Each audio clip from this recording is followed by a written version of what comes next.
Welcome to YOUCANIC today. In YOUCANIC, we have a 2020 Buick Enclave. On this Enclave, we're going to go over where you would add your windshield washer fluid to be able to have the fluid clean your windows.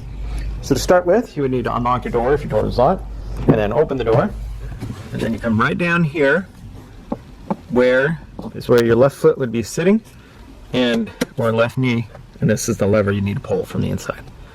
That releases the latch, and then we have the secondary safety latch to be able to open up the hood. So that's what we've done from the cabin.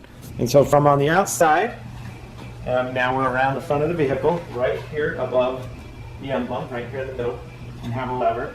We need to move to the right to be able to unlock the secondary safety latch.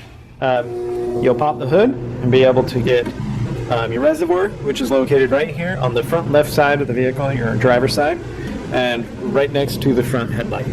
So pop the cap and then be able to add washer fluid. If your washer fluid is like empty, it takes about 3 liters or quarts. Pretty close. It almost takes a whole gallon a lot of times. Sometimes it can take a little bit more. Use whichever brand you like of washer fluid. You'll be able to just add it.